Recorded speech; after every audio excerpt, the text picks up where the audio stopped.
झूम गए। कहा बेटी आमिना, पूरे मक्का में आज कोई चर्चा ही नहीं है सिवाय तेरे बेटे की। कान जिधर लगाइए तेरी ही दास्तान है, हर तरफ तेरे बेटे का तस्करा है, मेरे पोते का तस्करा है। मेरी गोद में दे दो मेरे पोते को। उठाया, प्यार किया, सीने से लगाया। कहा आमिना अगर कहो तो मैं खाने काबा का तवाफ करा लाऊं बेटे को। सुभान अल्लाह बोल मैं यार। वो ऐसे दीदार में खो गए कि कदम बढ़ रहे थे काबे की तरफ, निगाहें जमी हुई थी चेहरे मुस्तफ़ा की तरफ। कब खाने काबा के सहन में आ गए, वो बिल्कुल करीब में आ गए, पता ही नहीं चला। वो तो जब निगाहें उठा करके देखा तो काबा बिल्कुल करीब था, मगर आज काबे का रंग ही अलग है। गोया के काबा भी अपने अंदाज में झूम रहा है।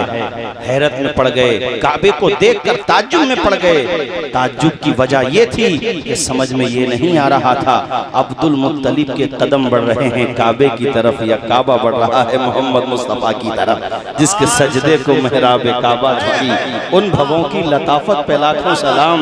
अल्लाह अकबर, काबा झूम रहा है। मुझे आज खुशी है कि मेरा काबा आया है, यानी काबे का काबा आया है। और रिवाज ये था मक्का का, आसपास की औरतें आती थी तो उसी में कबीले बनु साद था, उसी कबीले में हजरत हलीमा सादिया, वहाँ का कल्चर था, रिवाज था कि वो आती थी आसपास में। ऐसे फासला होगा लगभग 160 या 70 किलोमीटर का वो डिस्टेंस होगा। आज के एतबार से उसको देखा जाए तो 160-70 किलोमीटर कमोबेश ये फासला होगा मक्का शरीफ से उस जगह का जहाँ पे हजरत हलीमा रहती थी। उनके घर पे बड़ी गुर्बत थी, कमजोरी थी, और कहते हैं कि जब कमजोरी होती है तो साया भी साथ छोड़ देता है। तो वो जो काफिला आया था ना, उन्होंने भी साथ छोड़ दिया, चूंकि जिस सवारी पे आई थी लागरी की वजह से वो चल नहीं पा रही थी, तो औरतों ने उन्हें छोड़ दिया। माँ ये कह रही थी, गोया के हलीमा, मेरी तरफ देखो जरा आप, गोया के हलीमा ये कह रही थी फजले रब्बुल औला, और क्या चाहिए, जरा बोलिए ना जोर से, फजले रब्बुल औला, और क्या चाहिए। मिल गए मुस्तफा, दामने मुस्तफा अपने हाथों में है, हमको रोजे जज़ा, और क्या चाहिए। मुस्तफा मिल गए, और क्या चाहिए। मुस्तफा की जिंदगी का ये हिस्सा देखा कि दूध नहीं पिया हुजूर ने दूसरी तरफ का। आज हम मिलाद शरीफ मनाएं लेकिन किसी का हक मारें तो ये मिलाद का हक अदा नहीं हुआ। बचपने में कैसे लड़ते हैं हम लोग आपस में मोहब्बत में, माँ मेरी है, माँ मेरी है। जब बंटवारा होता है तो कोई भाई नहीं कहता माँ मेरी है, अब माँ तेरी है। और इंच इंच पे लड़ते हैं हम लोग, इंच इंच पे। बचपने में कहते थे भाई जो मेरा है वो तुम्हारा है, लेकिन अब क्या हो गया, अब कौन सी मुसीबत आ गई, अब माल इतना प्यारा हो गया। बुखारी शरीफ में हजरत एक हदीस शरीफ है, मुस्लिम शरीफ में भी है, बड़ी प्यारी हदीस है, मैंने कई जगह सुनाई है तकरीरों में। अल्लाह पाक मुसलमानों को अमल की तौफीक अता फरमाए। हुजूर ने पिछली उम्मतों में से पिछली उम्मतों में से एक उम्मत के 2 बंदों का जिक्र फरमाया। कहते उन्होंने एक ज़मीन के हवाले से खरीद फरोख्त का मामला किया। एक बंदे ने ज़मीन बेची, दूसरे ने खरीदी। अब जिसने खरीदी ना, उसने पेमेंट कर दी। पहले बेनामे नहीं होते थे यार, जानते हो क्यों? चूंकि बेईमानी नहीं होती थी। बेनामे कब से शुरू हुए? जब से बेईमानी शुरू हुई। और अब जरूरी है भूल एक पर कोई भी प्लॉट खरीदो तो उसके बारे में देख लो, गाटा संख्या आराम से देख सकते हो। इतनी नॉलेज तो मुसलमानों में होना चाहिए। झगड़ों से बचो, बच्चों को पढ़ाओ। मुफ्ती आफाक साहब अलैहिर्रहमा का पैगाम घर घर तक पहुंचाओ। खानकाहे महरेरा मुतहरा जो मेरा पीर खाना है, उस पैगाम को घर घर तक पहुंचाओ। आधी रोटी खाओ, बच्चों को पढ़ाओ। हौसले इस तरह आजमाया करो, मुश्किलें देखकर मुस्कुराया करो। भले दोनी वाले कम खाया करो, अपने बच्चों को लेकिन पढ़ाया करो। सुभान अल्लाह। जब तक शिक्षा नहीं आएगी, कैसे कैसे बुजुर्गानी दीन आराम फरमा रहे हैं। सुभान अल्लाह, सुभान अल्लाह। तो उन्होंने उसमें से सोना निकाला, सोने का मटका। वो मटका सोने का बना हुआ नहीं था, सोने से भरा हुआ है। जमीन खरीद ली है। आजकल ये होना कमोबेश, नहीं मुहाल तो नहीं है लेकिन बहुत कम ऐसा होगा, ईमानदार लोग तो आज भी हैं, मुहाल तो नहीं कहूँगा, लेकिन आम तौर पे ऐसा नहीं होगा।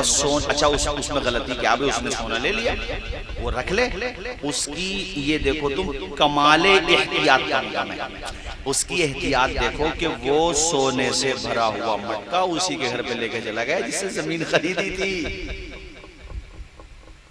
और जाकर के बोला भाई साहब आप सोना दबाकर भूल गए हैं, भैया हमने जमीन खरीदी है, सोना नहीं खरीदा, सोना आप अपने पास रख सकते। अरे बोल दो यार सुभान अल्लाह। और पुलिस वाले भैया कहाँ चले गए, वो इंस्पेक्टर साहब आए थे, मैंने तो कहा था इनविटेशन भी पहुंचाया था, भैया हमारी तकरीर जरूर सुनी, चले गए। देखें वो भी तो पूरी रात थोड़ी सुनेंगे यार वो प्रोग्राम, भले आदमी इतना लंबा प्रोग्राम कर लिया आपने। खैर तो अब उन्होंने जो है कहा कि ये आप अपने पास रखो। आजकल हो सकता है ऐसा, सोने का मटका देख के आदमी खुशी को संभाल ले, यही बड़ी बात है। कमजोर दिल का होगा, सही बता रहा हूँ, अटैक आ जाएगा हमारे खुशी। अबे जहाँ 1 तोला सोना 1,20,25 हज़ार रुपये को वहाँ भरा हुआ मटका सोने का, वहीं गिर जाएगा, वहीं पे, सही बता रहा हूँ, वहीं गिर जाएगा खुशी की वजह से। तो सगा भाई भी मिल जाए और अगर संभाल लिया उसने मटका, ना मटका तो ना किसी को मिल लिया, जिक्र क्या है अल्लाह के करम से, भैया भी नहीं है भैया मटका क्या और बड़ा मिल जाए, पूरा देख में पूरी जहाँ पे आप इधर पकाते हो।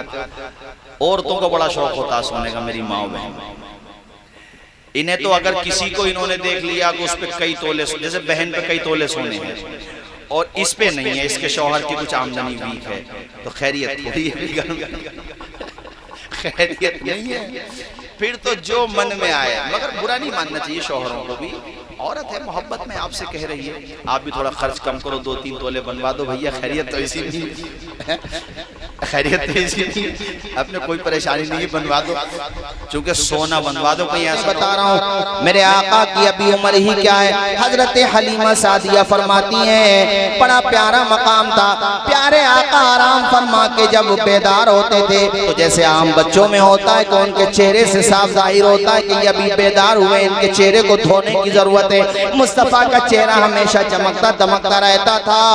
ऐ लोगों, एक दिन तो बड़ा अजीब वाकया हुआ। हजरत हलीमा सादिया फरमाती हैं, मैंने अचानक फलक के हिलाल को देखा तो वो चारों तरफ चक्कर लगा रहा था, मुड़ के आमना के लाल को देखा, मैं हैरत में पड़ गई कि मामला क्या है। फिर मैंने बहुत गौर से देखा तो इस नतीजे पे पहुंची कि ये जो फलक का हिलाल है ये दरअसल आमना के लाल के इशारों पे गर्दिश कर रहा है।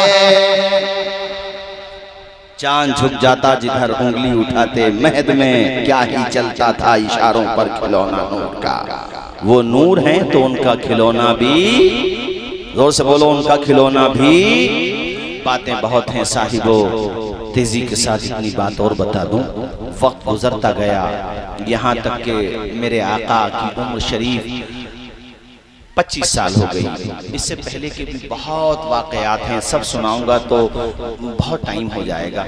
अब ये हिस्सा मैं इसलिए सुना रहा हूँ क्योंकि आजकल इस तरह की बातें लोग करते हैं। 25 साल की उम्र बाद पूरे मक्का में आसपास में जहाँ जहाँ भी हुजूर मुल्क शाम सफ़र पे जाते थे, कोई एक बंदा ऐसा नहीं है जो मेरे हुजूर के बारे में एक निगेटिव बात कह सके, एक मनफी बात। हर किसी की ज़बान पर है तो ये सादिक़ो अमीन, सादिक़ो अमीन। सादिक मतलब सच्चे, अमीन मतलब अमानतदार, अमानतें हुजूर के पास रखते, हुजूर को सच्चा कहते। न आप कभी बच्चों के साथ खेलते, न कभी फहश जो बातें लोग करते हैं उसमें बैठते। ऐसी बेमिसाल शख्सियत, खुदा की कसम कि 25 जब जवानी की दहलीज पे कदम रखा तो रिश्तों की लाइन लग गई जनाब अबू तालिब के पास, और भी दीगर अल्लाह, इतने रिश्ते उनके पास आते, बराह रास्त रिश्ते आते, इतने रिश्ते, कुंवारी लड़कियों के रिश्ते, एक से एक अच्छे खानदान से रिश्ते, आस पास के रिश्ते, दूरो दराज के रिश्ते, रिश्ते ही रिश्ते आते। मगर जानते हो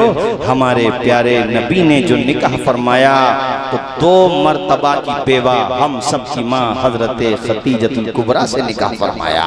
ये